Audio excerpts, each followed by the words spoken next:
Mga boss, may tanggap tayo na Powerweld na inverter welding machine.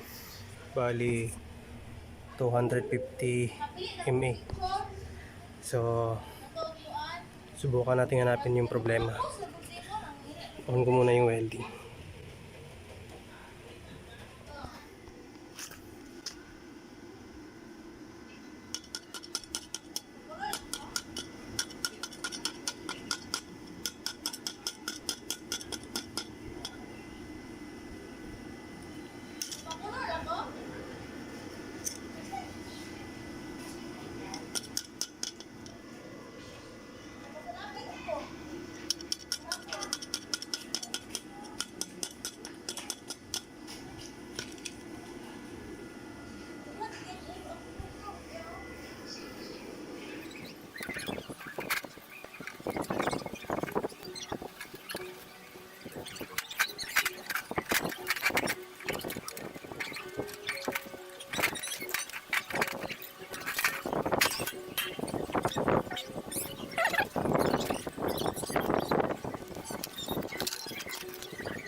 Ang pinaka problema pala nitong welding na to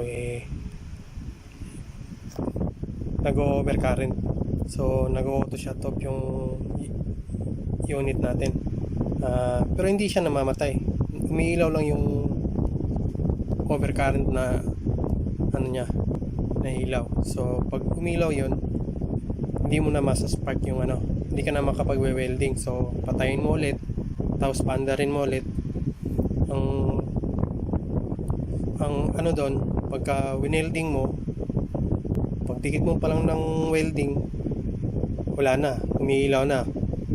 So talagang may problema.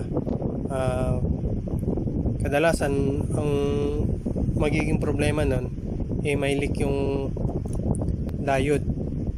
Bihira lang yun sa IGBT, pero karimitan sa diode. Pagka MOSFET naman ng sira, iba rin yung sira nun, hindi ganun. So pinalitan ko na yung buong diode. Bali ano to, bali 4. Ay hindi pala, 6. Bali 6 na diode, pinalitan ko na yan. So ganun pa rin. So ang pinaka ano ko na lang, pinaka solusyon ko na lang, inanap ko yung sira dito sa ano, sa PWM side. So awan ng Diyos, nakita naman natin yung sira na yan. So kaya naging okay na yung welding. Papakita ko sa inyo yung ano, yung ginawa natin dito sa board na to. Na naalala nyo dati, ito sunog na sunog to, yan. Tapos wala nang ano dito, may wire lang na nakapulupot dito banda. Ang ginawa natin, na gumawa tayo ng ano, ng bagong connection niya, ito aluminum, tapos bumili tayo ng copper na pinanipis natin yung gitna. Makikita nyo sa ano, yan, manipis yan. Kung gaganyan ko, yan o, manipis yan, na nagsisense nung current nung welding. Kung makapal yan, so hindi niya masisense ano niya, ang ilalabas niya buong amperahe ng welding, hindi niya makokontrol dito sa ano, sa control switch. So yan lang ginawa natin, pati yung doon sa ano, doon sa kabila. Pinalitan natin to. Bumili tayo ng ano, yan, terminal bago. So yung una, sunog na sunog yan. Kasi ito na yan.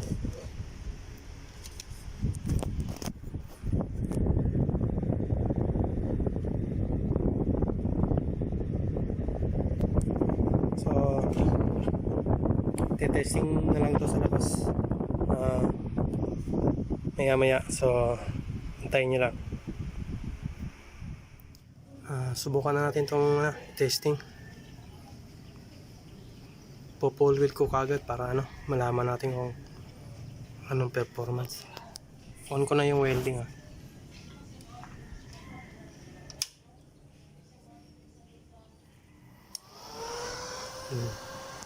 Kao na. Subukan natin ano, 120 lang. Pole wheel agad.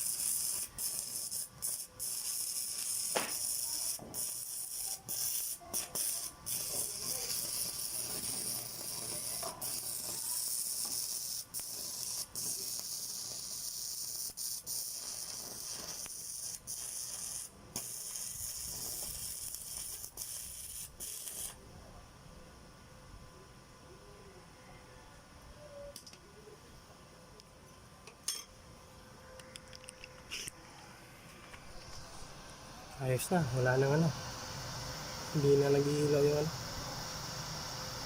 overcurrent, nailaw niya.